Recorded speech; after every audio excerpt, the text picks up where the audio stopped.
There certainly are. And in the area of family law, we have 3 or 4 major categories of what is considered child custody arrangements. The first would be considered sole custody. Sole custody is the traditional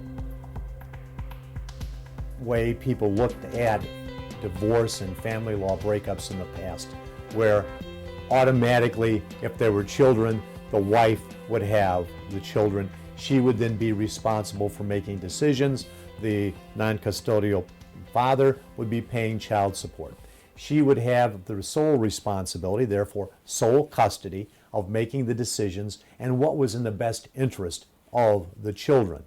And the father would pay his child support and kind of be on the outside, and he would take his every other weekend visitation or what might be ordered to him, and that would be the primary way of looking at that custodial relationship.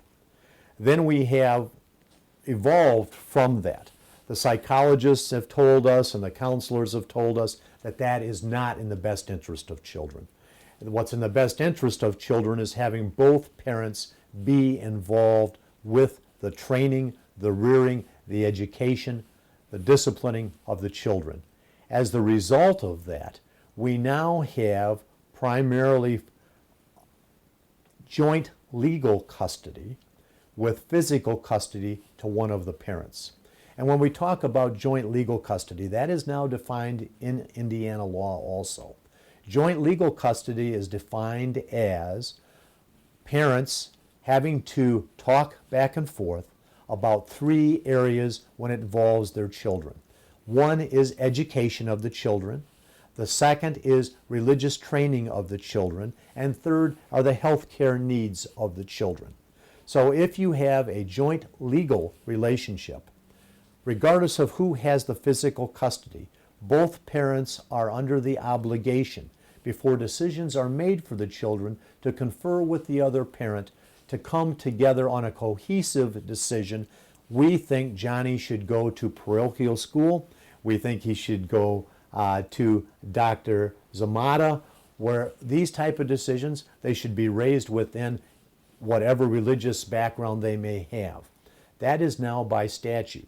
Once you do that joint legal custody, then it's normal that one of the parents have physical custody.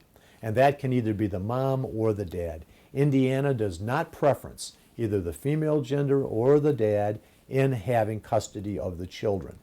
So you can have joint legal in making the decisions and physical with one of the parents. And the primary reason for physical with one of the parents is that children of the younger ages need the stability of where they're staying.